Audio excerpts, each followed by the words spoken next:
자, 오늘은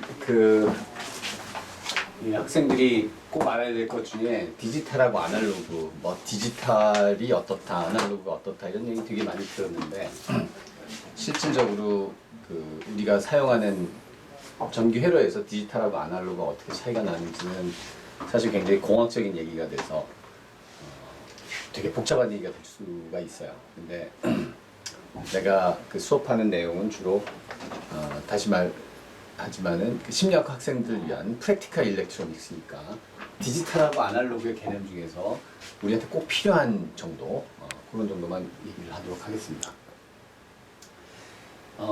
디지털하고 아날로그 그럼 이제 보통 디지털 그러면 사전적인 의미로는 이거는 디스크리트하다. 그러니까 수학 세계를 예를 들게 되면은 디스크리트하니까 이거는 정수가 되는 거죠. 정수 1, 2, 3, 4, 5, 6 뭐 이런 식으로 하나씩 따로따로 떨어져 있는 거. 그래서 우리 사람을 셀 때는 사람의 명수는 6명 이렇게 디스크리트한 넘버가 되죠. 그러면 우리가 6명이다 이렇게 딱 떨어지게 얘기하면은 요거는 디지털 세상, 디지털 정보를 얘기하고 있는 거예요. 세상에 사람이 6.5명이나 6.1명일 수는 없죠. 평균값은 이렇게 나오거든요. 아날로그는 반면에 컨티뉴어스 연속적인 값이니까 오스 이게 글자가 이렇게 틀린 거 아니야? 컨티뉴어스 OUS구나. 이게 요새 칠판에 글씨를 쓸 일이 없으니까 글씨를 쓰면 좀 생소해. 실수죠. 연속적인 넘버. 1과 2 사이에는 무수히 많은 연속적인 넘버가 있고 도대체 어디가 1과 2 사이의 구분인지가 불명확하죠. 1.1에서부터 해가지고 1.999999 이렇게 많은 숫자가 나옵니다. 실제로 자연계에 있는 굉장히 많은 측정치들은 이런 컨티뉴어스한 값을 가지고 있죠. 그래서 어떻게 생각하면 이 디지털이라고 하는 것은 아티피셜한 아티피셜 월드를 대표하고 아날로그는 내추럴 월드를 대표한다. 이렇게 생각을 할 수가 있어요. 그래서 우리 심리학에서 측정하는 인간의 행동에 관련된 굉장히 많은 숫자들은 사실은 아날로그 밸류죠. 그런데 그것들을 처리하려면은 컴퓨터 안에서 처리를 해야 되니까 또 그거는 디지털 밸류가 되는 거고. 그래서 다시 말해서 심리학의 세상에서는 그리고 뭐 인공지능이 실제로 세상과 인터랙션 하려면은 이 디지털과 아날로그 사이를 다 왔다 갔다 하면서 그래서 아날로그 세상에 있는 정보를 다시 디지털 세상으로 가져와 가지고 우리가 필요한 연산을 하고 그 다음에 다시 그 연산의 결과를 내추럴 월드로 돌려줄 때는 다시 아날로그로 변화를 해서 디지털과 아날로그 사이가 왔다 갔다 해야 됩니다. 그래서 디지털이라고 하는 거는 한 가지 더 구분을 한다라고 하면은 사실은 디지털이라고 하는 거는 아티피셜하기 때문에 이 세상에 존재하지 않은 개념적인 값인 거예요. 개념적인 어떻게 보면 정보. 그리고 아날로그는 실제로 있는 정보인 거죠. 아주 좋은 예가 옛날에도 우리가 조선시대에도 디지털이라는 걸 알았어요. 사실은 디지털이라는 게 뭐 현대에 와서 컴퓨터 사이언티스트들이 발견한 건 아니에요. 그게 뭐냐? 옛날에 정보를 전달하기 위해 가지고 핸드폰이 없던 시대에 어떻게 전달했냐면은 외구가 쳐들어와. 외구가 이렇게 나쁜 놈 얼굴을 그려야 되겠지. 칼을 들고 이렇게 쳐들어. 수백 명이 돼가지고. 자, 그럼 이거를 임금님한테 알려야 되는데 우리가 뭘 하죠? 여기다가 산꼭대기에 가서 봉수대에 가서 불을 피우죠. 불을 이렇게 피운다. 그래서 불을 나도 사실은 정확한 그 코딩 체계는 모르지만 뭐 불을 2번 피우면은 외구가 나타났다. 그다음에 뭐 연기가 올라가면은 외구가 사라졌다. 뭐 이런 식으로 약속을 한 거죠. 이게 바로 디지털 정보예요, 사실은. 한 번이면 A를 의미하고 2번이면은 B를 의미하고 0번이면은 뭐 C를 의미한다. 이런 식으로 약속을 해놓은 거예요. 그러면 여기서 디지털이라고 하는 정보는 실제로 실체가 존재하는 건 아니에요. 사람들 사이의 약속이지. 이 봉수대에서 불 피우는 사람하고 그 다음에 여기 궁궐에서 이 불을 보는 임금님하고 사이에 약속인 거지. 실제로 이 디지털 정보를 전달하기 위해서 사용하는 거는 이 불이라고 하는 아날로그 에너지를 사용해가지고. 그런데 어쩔 때는 불이 좀, 그래서 이 불 자체는 아날로그 밸류인 거예요. 어쩔 때는 불이 뭐 엄청나게 세가지고 뭐 불이 1000이라는 값을 갖기도 하고, 어쩔 때는 뭐 나무가 잘 안 말라가지고 뭐 불이 잘 안 피어서 한 100 정도밖에 안 돼.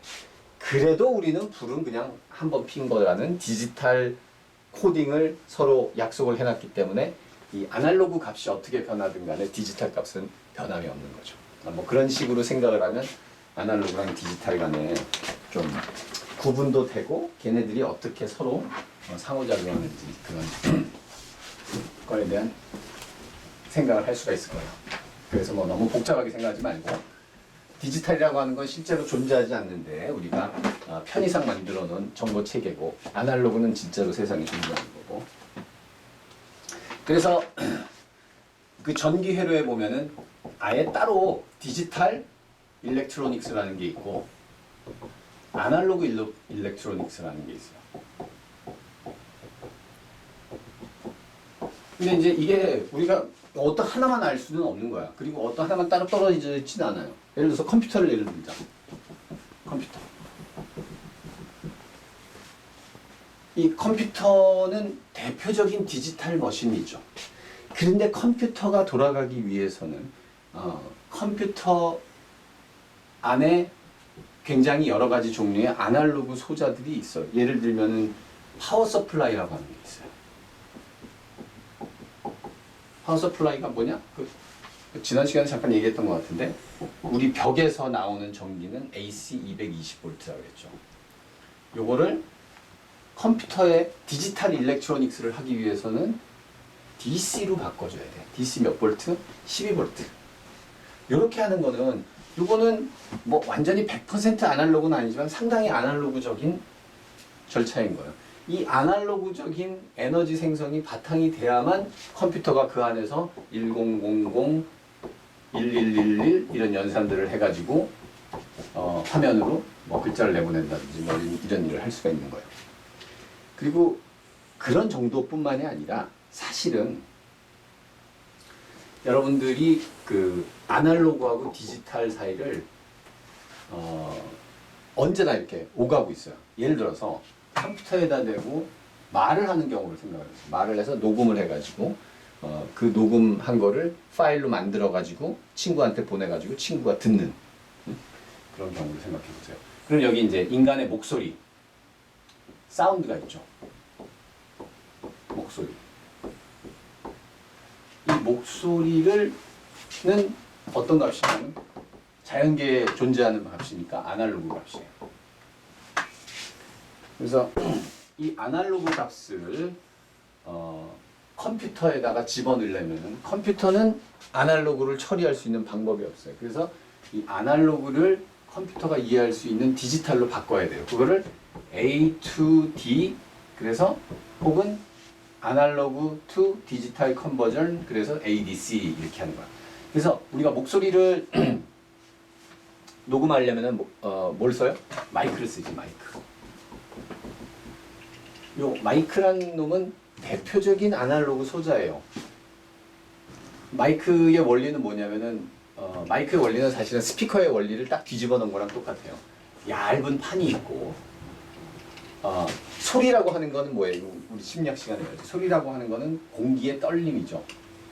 공기의 떨림이 요 얇은 판을 떨게 해요. 떨게 하면 그 뒤에 전자석이 있어가지고 코일을 감아놓은 전자석이 있어가지고 이 얇은 판이 왔다 갔다 할 때마다 이 전자석 안에 전류를 변화시켜가지고 이게 전류의 흐름으로 되는 거예요. 여기까지는 아날로그란 말이야. 근데 이 아날로그가 컴퓨터 안으로 들어가기 위해서는 디지털이 돼야 돼요. 그래서 아날로그 투 디지털 컨버전을 하고, 그러면 얘가 이제 컴퓨터 안에서 뭐 파일이 되는 거죠. 뭐 웨이브 파일이 될 수도 있고 mp3 파일이 될 수도 있고 목소리 파일이 되는 거지. 그러면 그 파일들은 1111, 0000 혹은 뭐 1, 1000, 만, 10만, 100만 이런 디스크릿 넘버로 저장이 돼서 그 파일을 여러분들이 열어보면은 그 안에는 디스크리트한 넘버들이 잔뜩 들어있을 거예요. 자, 얘는 이제 디지털이 됐기 때문에 이 정보는 전혀 변함 없이 언제나 똑같은 형태로 뭐 인터넷을 통해 갖고 미국으로 갈 수도 있고 인터넷을 통해 가지고 뭐 100년 뒤에 열어볼 수도 있고 저장해 놨다가 100년 뒤에 열어볼 수도 있고 그래도 변하지 않고 똑같이 보존이 되는 그런 정보가 되는 거죠.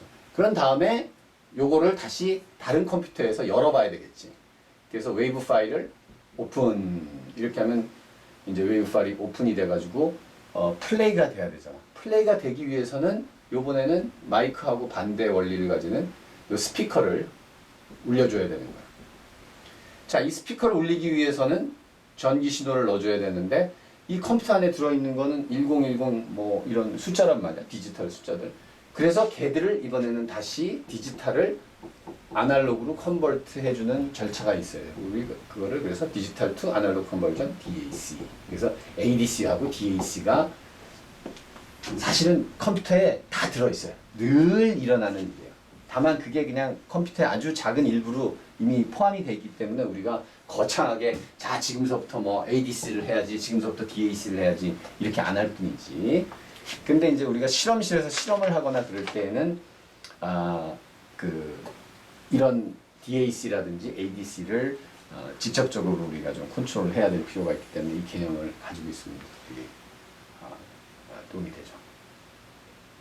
그래서 디지털과 아날로그가 다 왔다 갔다 하는 그런 상황이다 이런 얘기를 좀 하고, 그리고 요거는 사실 이거 학부생 대상이라면 필요가 없는데 내가 늘 대학원생들 요 개념을 가르칠 때 이걸 꼭 대학원생들한테 한 번씩 얘기를 하기 때문에 이것도 말 나온 김에 이제 설명을 하나 해놓을게요. 우리가 그 실험을 하게 되면은 아날로그 투 디지털 컨버전을 상당히 많이 하게 돼요. 왜냐면은 여기 그 사람이 있다. 뭐 사람한테서 우리가 생리 신호라든지 행동 신호를 측정을 한다. 그리고 이제 그런 사람 머리에다가 전극을 부착해 가지고 뭘 측정해요? 뇌파를 측정하지. 뇌파를 우리가 EEG라고 그러지. EEG를 측정해 갖고 옛날에는 이렇게 측정한 거를 뭐 아날로그 디바이스에다 저장을 했어요. 뭐 비디오 레코더라든지 오디오 레코더 같은 데. 근데 지금은 이제 컴퓨터에다 넣어야 되니까 뭘 해야 되냐면 아날로그 투 디지털 컨버전을 해야 되는 거야. 근데 이 아날로그 투 디지털 컨버전 혹은 반대로 뭐 DAC를 할 때도 마찬가지지만 요때는 그래서 우리 그 인체에서 나온 시그널은 뭐냐면은 타임 베어링 시그널이에요. 두 가지 디멘전을 가지는데 하나는 시간에 따라서 뭐가 변화해? 앰플리튜드가. 이 앰플리튜드는 이런 EEG 시그널일 경우에는 전기 신호니까 뭐 볼트로 계산이 될 수도 있는 거고, 그다음에 우리 뭐 입에서 나오는 말소리다 그러면 사실은 말소리 자체는 공기를 공기를 움직이는 힘이니까 이게 프레셔가 될 수도 있는 거예요.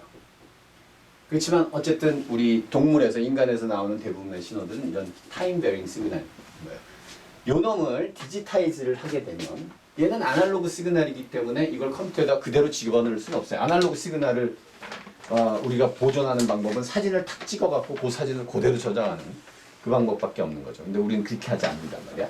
요거를 하나하나의 숫자로 바꿔가지고 디스크릿 넘버로 바꿔가지고 저장을 하는 거죠. 그러면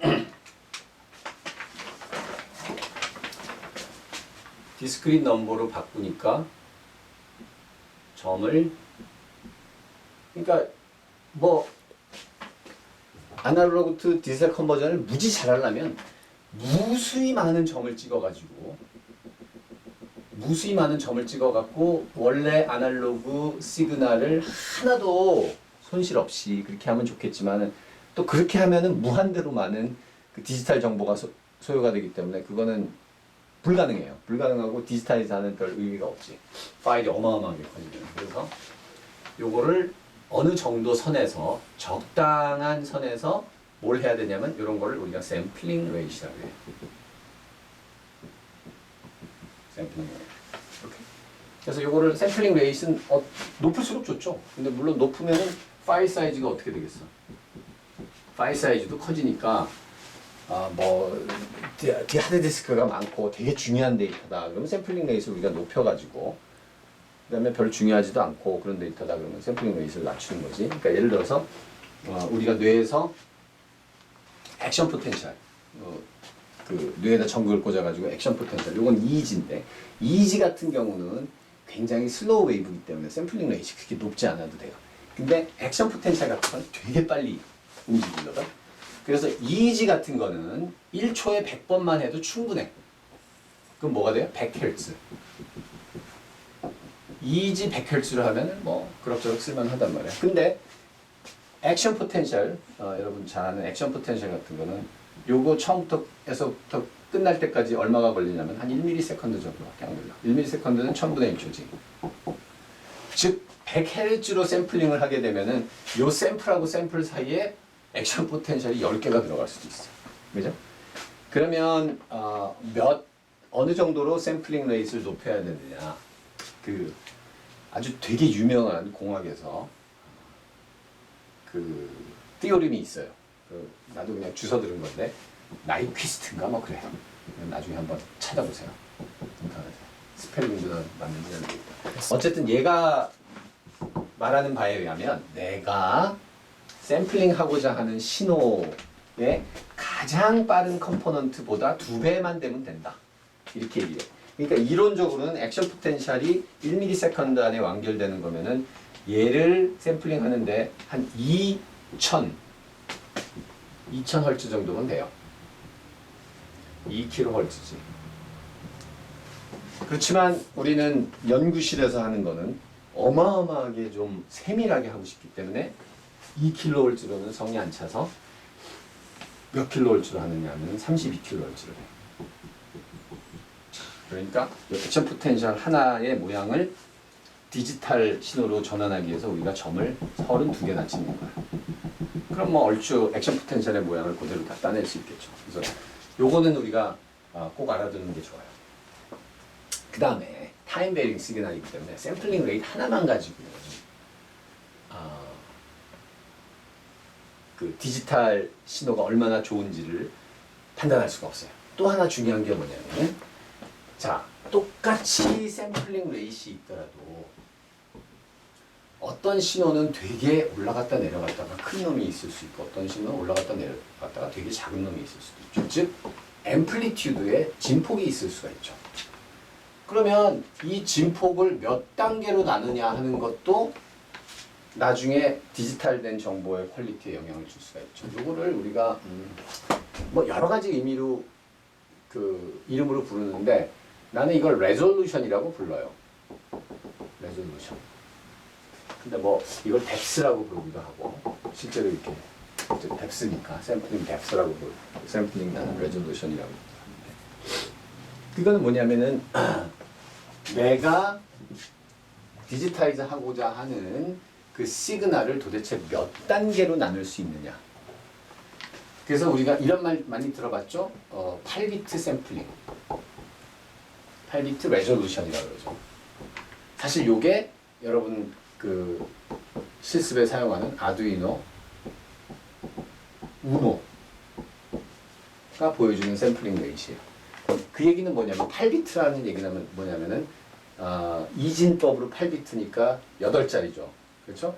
그래서 하나, 둘, 셋, 넷, 다섯, 여섯, 일곱, 여덟이니까 요게 한 자리면 1비트면 1 or 0밖에 안 되는 거예요. 이렇게 이 신호가 있냐 없냐밖에 그 저장을 코딩을 할 수가 없어요. 2비트면 두 자리가 되니까 하나 두 자리면 뭐가 나와요? 0 그다음에 1 그렇죠? 그다음에 이게 1 0이 되면 뭐가 나요? 2 1 1이 되면 4. 그래서 전부 다 합해서 4단계가 하나, 둘, 셋, 4단계로 할 수가 있는 거죠. 그러니까 이제 비트 수가 높을수록 좋은 걸 알겠죠? 8비트면 몇 자리가 나오냐면은 몇 단계가 나오냐면은 뭐 2에 몇 승이냐? 8승이냐? 2에 7승이지. 그래서 이게 어떻게 되냐면은 2, 1, 그러니까 0, 1, 2, 4, 8, 16, 32, 64, 128. 다시. 하나, 둘, 셋, 넷, 다, 이거 8개지. 잠깐만. 요 한 자리만 있으면 2개. 아, 이렇게 해야 된다. 2, 4, 8, 16, 32, 64, 128, 256. 256단계. 8비트가 되면 256단계의 차이를 표현할 수가 있는가. 그러면 아두이노가 5V죠. 그치? 5V를 256단계로 나누는 거니까 5 나누기 256 하면 뭐 대략 할게. 약 한 2mV 정도 되겠다. 그치? 맞죠? 그러니까 2mV 정도의 차이는 아두이노의 아날로그 인풋을 쓰게 되면은 구분할 수가 있어야 되는 거죠.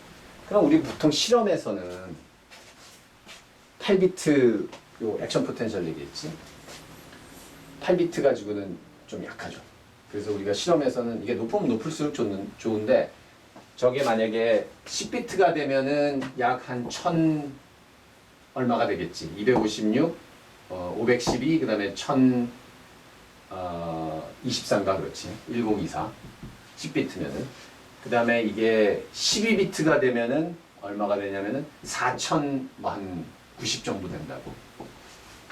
그러니까 12비트 정도는 만 되면은 무려 4000단계로 구분할 수 있는 거니까 저 정도면 충분해. 그래서 우리가 실험할 때는 보통 12비트 정도의 레졸루션을 써가지고 시그널들을 샘플링을. 그래서 우리 실험실에 있는 기구들 같은 거 보면 거의 다 한 12비트 정도 될까. 근데 그걸 얼마든지 올릴 수도 있어요. 그래서 내가 더 올리고 싶으면 한 16비트까지 올리면 정말 뭐 16비트는 지금 여기 계산이 잘 안 되네. 4 여기다가 곱하기 또 16을 하는 거니까 4천에다가 4만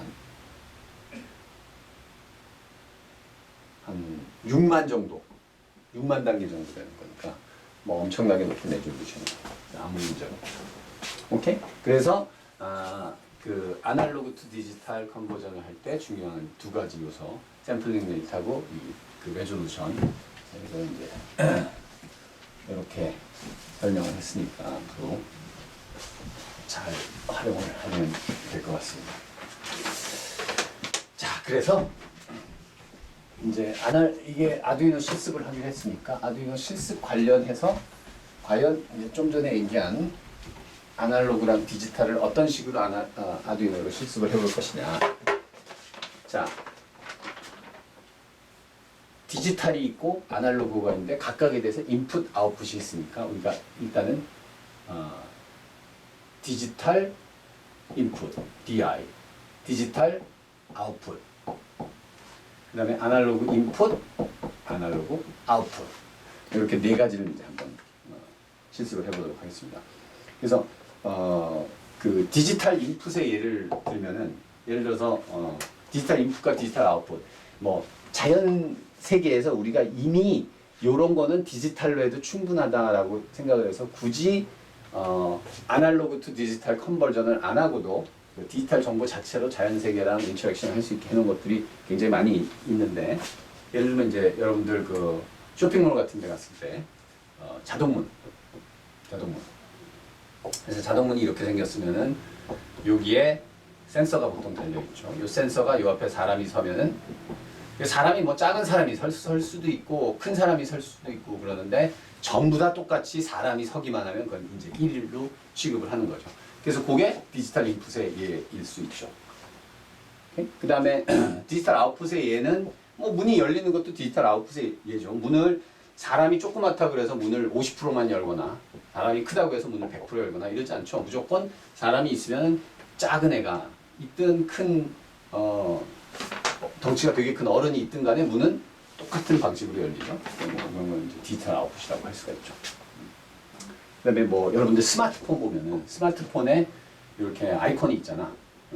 그래서 뭐 뭐지? 카톡 이런 게 이제 카톡이지. 카톡을 이렇게 터치를 하잖아요. 그럼 사실은 그 터치할 때에는 우리가 아날로그적인 그 정보가 들어가는 거예요. 왜냐면 이 터치를 뭐 크게 할 수도 있고 세게 할 수도 있고 전체를 할 수도 있고 부분을 할 수도 있고 그런데 근데 일단 어찌됐든 간에 터치가 되면 됐다 그래갖고 우리가 그냥 1이라는 신호를 발생시키는 거니까 이거는 이제 디지털 인풋에 배울 수 있겠죠. 그 다음에 이제 아날로그 인풋. 그런데 아두이노는 뭐 컴퓨터나 아두이노는 디지털 기계니까 아날로그 인풋이 디지털 값으로 변환이 돼야 되겠지. 그래서 우리가 A to D, A, D, C를 아두이노를 갖고 또 이제 한번 해보게 될 거고. 그 다음에 아날로그 아웃풋은 사실은 아두이노 우노에는 아날로그 아웃풋이 없어요. 요거를 하려면 듀에를 사야 돼, 듀에. 듀에는 아날로그 아웃풋이 있죠. 왜냐면 아날로그 아웃풋이 사실은 굉장히 많은 그 프로세싱 파워를 요구하기 때문에 우노는 가장 간단하게 가려고 했기 때문에 아날로그 안 집어넣었어요. 그런데 그래도 우리가 아두이노 쓰면서 바깥 세상에다가 아날로그 값을 내보내고 싶을 때가 있기 때문에 아날로그 아웃풋을 시뮬레이션 하는 그런 방식들을 이제 개발을 했어요. 그래서 실제로 아두이노도 디지털 아웃풋만 내보낼 수 있는 것이 아니라 디지털 아웃풋을 이용해 가지고 아날로그 아웃풋, 근데 유사 아날로그 아웃풋이죠. 내보낼 수가 있어요. 그게 예를 들면 이제 PWM이라고 해서 Pulse Width Modulation 뭐 이런 것도 있고, 그다음에 이제 스피커를 움직이고, 요거는 주로 모터라든지 우리는 이제 뭐 LED 같은 라이트를 이제 테스트 잡을 수도 있는데 그런 거라든지, 그다음에 소리 스피커를 울릴 때도 스피커에다가 여러 가지 종류의 소리를 낼 수가 있어요. 그냥 디지털 아웃풋이라면 한 가지 소리만 날 텐데 뭐 예를 들어 이제 톤 함수라든지 뭐 이런 것들을 한번 해보도록 하겠습니다.